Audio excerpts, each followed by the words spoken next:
Welcome back. You're watching CNBC-TV18. Conversations continue here at Davos 2025. And joining us now is the Minister for Skills Development, Jayant Chaudhary. Mr. Chaudhary, many thanks for joining us here in Davos. I would imagine it's been a busy last few days for you, meeting people both on the government side as well as the private sector. You know, the big story from an India point of view continues to be its people, the talent capital, the talent pool that is being leveraged not just by domestic companies but more so by global companies. What's the big takeaway? What's the big read that you take away from here? Well, I think at Davos, over the years, and you've been here, you've seen the progress. The brand India is being respected, recognized world over.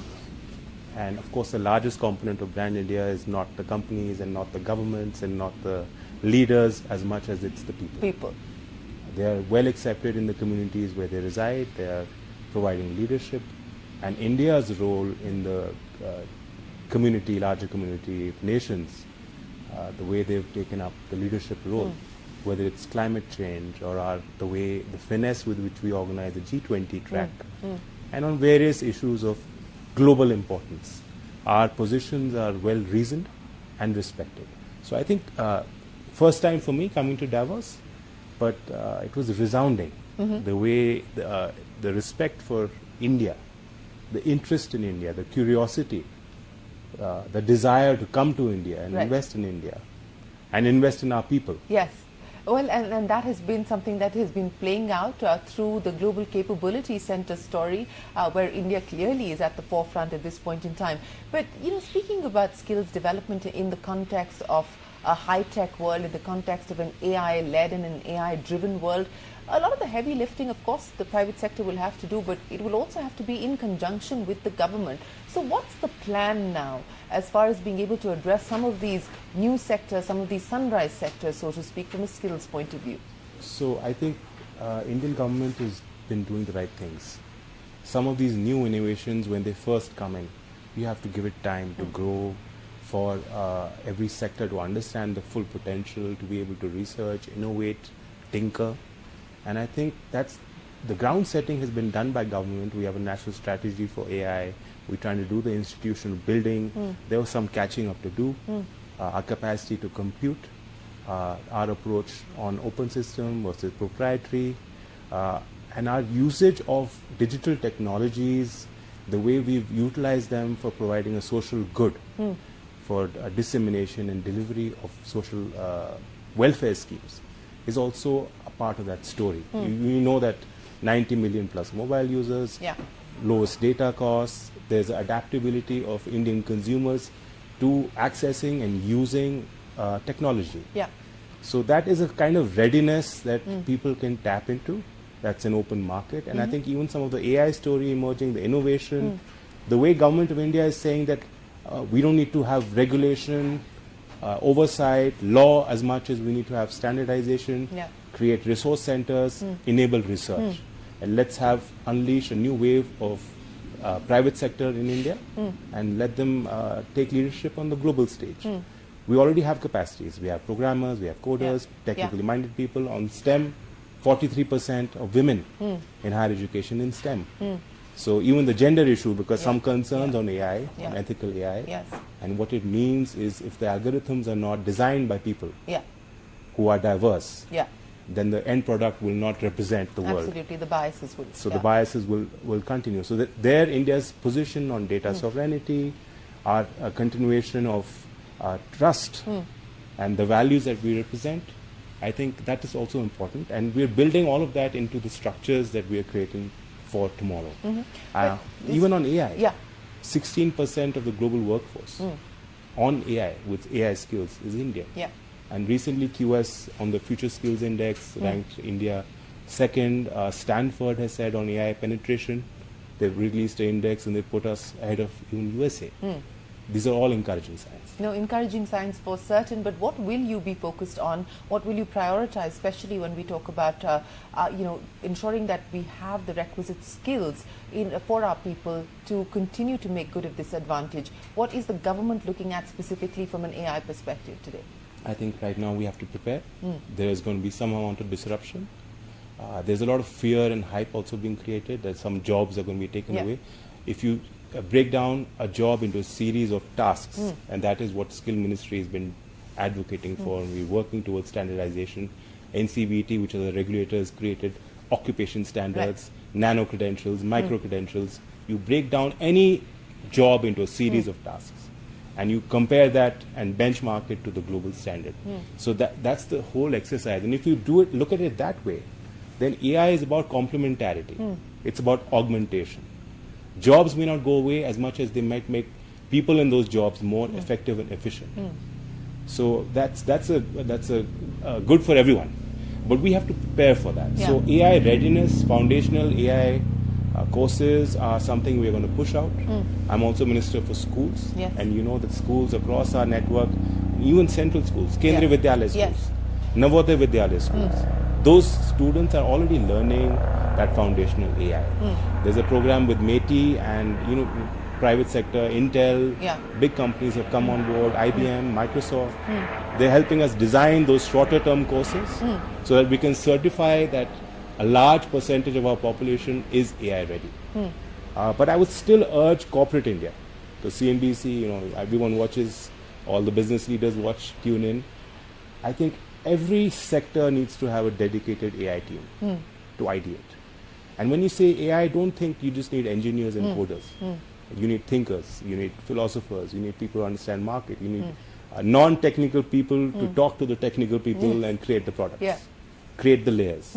So I think every Indian enterprise must have dedicated AI teams to understand, analyze and disseminate. There was also efforts underway to try and ensure that there is more of an alignment between the needs of industry and the skills that we are imparting at this point in time. And I know that this has been work in progress over the last several years. It will always be. I would imagine. But where are we at this point in time? Because, what you hear from a lot of industry players also is that, look, we have the jobs, but you don't find the people with the requisite skills. And then you have people saying, where are the jobs? So the thing is, in countries like India, there's a context to this, which are young, where labor is in mass supply, where there's a large informal sector. There's a natural progression to how things happen. We've seen that in other countries, development of countries. So our goal is to formalize the sector, creditize learning, create an appreciation for that, an aspiration for skilling, weave it into and integrate it to our formal education systems, so that students don't feel that degree nahi kar paya, chalo diploma kar leta. And based on skills, not a resume or a degree, should the hiring happen. And this is where we really need corporate India to step up. You hear so much talk about 70-hour week or 90-hour week. I'm not getting into that. I've had a position on that earlier. What is your position on that? I think firms that want to charge a client hours will talk in terms of hours. And firms that want to create a product and innovate will talk in terms of efficiency. So it's not just hours. We know, in government we know. People can sit in office and do other things. You need to be effective in what you're doing. And that effectiveness is very important. What Prime Minister says, that zero defect and zero effect, sustainably, climate responsibly, and creatively, and produce for the world according to the best global standards. That is what brand India should be. So I think what I'm saying here is that even as this is an iterative process, there will be changes that happen in the landscape. My ministry's job is to work actively with industry, so we're going to do regular skill surveys, skill gaps, skill assessments, and we are going to have to constantly retool our formal and applied sciences and technical education aspects. Further upgradation of the ITIs, etc., to meet with the new needs? That's a massive scheme. It's been announced and it's being worked out. There's a dialogue that is happening with industry and states, because you need active participation from them. You need to give them real ownership of this exercise. And that's where real change will happen. By when do we start to see change happen on that front, given the fact that the scheme is already in progress? I think we're already seeing change. Once you've started that dialogue, you have to understand that every state government must prioritize skills. And I think after the Prime Minister talks about skills, after the Finance Minister talks about skills, it gives us all a mandate and a certain power. And I think even Chief Ministers, our Honorable Chandrababu Naidu ji, I spoke with him, and all the Chief Ministers, Fadnavis ji, our Chief Minister from Telangana is here, Revan ji, Central Ministers. You ask them. Every dialogue they've had with every global leader, corporate leader, they're stressing about the skills.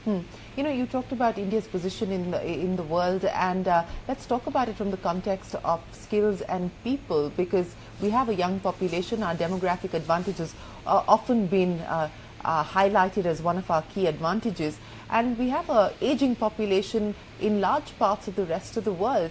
Now, as part of bilateral engagements that India is doing at this point in time, as part of its economic partnership agreements and so on and so forth, how crucial will it be to focus on people mobility? Is there at this point in time a greater appetite, you think, for that? I think with AI, that's another aspect that we need to look at. Even the GCCs need to think about it. That today there's a globalization of work, and technological tools are there. Wherever you are, you can work from there and create from there and innovate and research from there.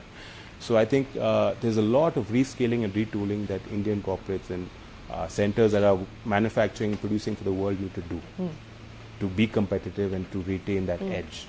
I think that's the basic story, that we need to constantly engage and consider lifelong learning to be an aspect for every age group. India's strength is our people. Our median age is about 28 years. Yes. But that's a dividend if we are used productively, if we empower our youth and enable them. So what will the headline be for the Skills Development Ministry in 2025? What should we expect from you to deliver on? I think it's a continuous journey, and I think I've set my own targets for myself personally. Prime Minister and the PMO continuously monitors the progress. And what he wants from us is a convergence, a whole of government approach. There's skilling tied into every agreement, like you said. We've just done a TEPA agreement with Switzerland's a party to that, to EFTA countries, 4 countries. And skilling is explicitly part of that. Every labor, when people want to come and set up semiconductor plant in India, or the higher tech, deep tech, they want to see the skills. So it's all rolled into that. I think we need to work, and we are holding regular meetings with states, with industry partners, with other ministries, to see how our ministry can help them do the capacity building. So if you can leave me with one number or one target, as you pointed out, you've got lots of internal targets that you've set for yourself, that you hope to get done over the next 12 to 18 months, what would that be? You have to understand, every year about 24 million young people are entering the workforce. And we're training, we've trained 16 million in our programs in short-term training. Every year in the long-term training through our ITI ecosystem of about 15,000 institutions, we're training about 2.5 million. So 2.5 million, you speak to Switzerland, and the size of that, the scale of that is massive for any country in Europe. But still, it's a drop in the ocean. So our aim is to get our whole working age population ready and skilled to provide for the world. Mr. Chaudhary, it's been an absolute pleasure. Thank you very much for joining us here in Davos. We wish you the very best of luck with the plans that you're currently working on. It is going to be an arduous but a very critical and important journey to make. But thanks very much for your time. We will take a break here, but the conversations continue in Davos. We're back with you with more insight, more voices and more opinions. Stay with us. Don't go anywhere. Back in a moment with more.